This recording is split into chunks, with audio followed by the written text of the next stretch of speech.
Halo semuanya. Eh, ini sih pendapat saya ya. Kadang-kadang saya udah berpikir sekolah tuh seperti orang buang-buang waktu, ya kan? Kenapa? Karena banyak sekali pelajaran-pelajaran yang untuk di masa depan itu nggak berguna, ya kan?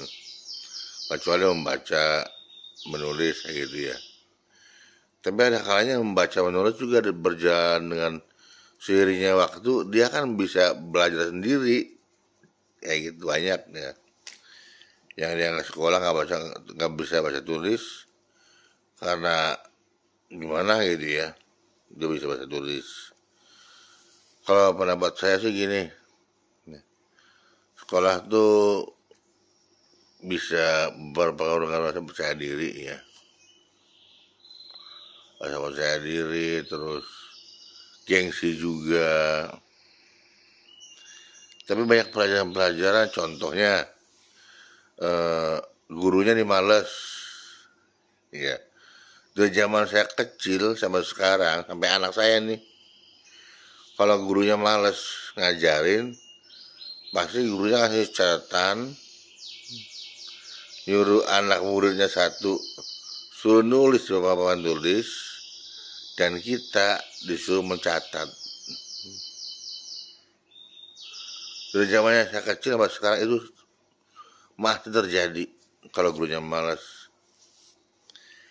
matematika juga banyak sekian, persekian, atau X kali Y, soalnya apa, itu dalam dunia bisnis kadang-kadang setelah kita gede nih ya, dalam dunia buat hidup kita nih, buat cari uang apa segala, nggak ada hubungannya juga ya.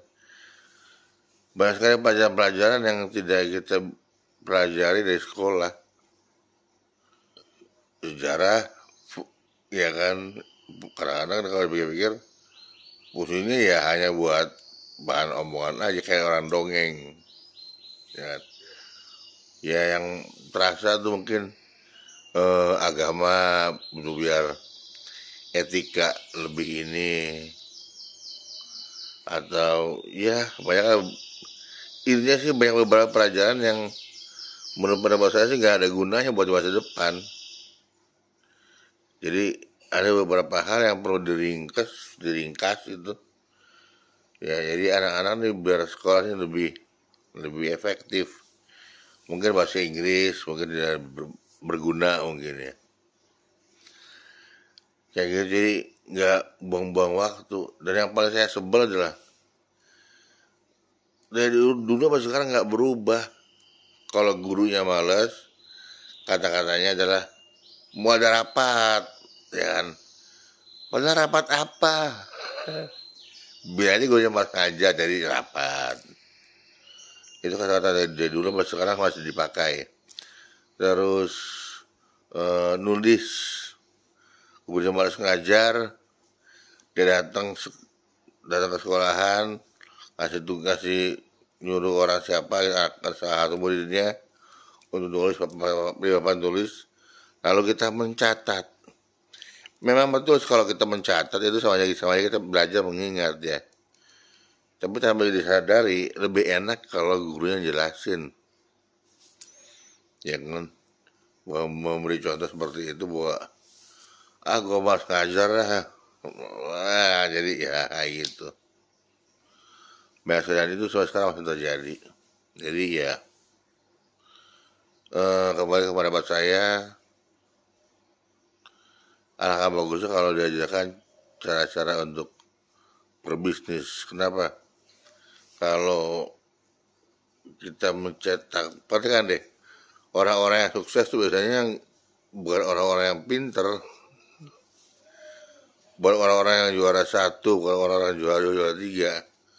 Tapi biasanya orang yang pola pikirnya yang eh, gak banyak perhitungan. Yang penting dilakukan dulu, melakukan sampai belajar. Itu pendapat saya. Nggak tahu bagaimana dengan pendapat kalian semua. itu. Jadi alangkah bagusnya kalau sistem sekolah ini diatur, dibenerin, yang berguna buat masa depan anak, ya kan? Dimajuin, yang tidak berguna, yang kayak pengaruh ke depannya, usahakan ditiadakan. Dan kalau gurunya malas, ya kan, ya pakai cara yang lain, atau pakai metode yang lain atau apa gimana gitu, ya itu. Jadi intinya rubah sistemnya sih kalau pendapat saya. Nggak tahu ya kalau pendapat kalian, nanti ya lupa komentar.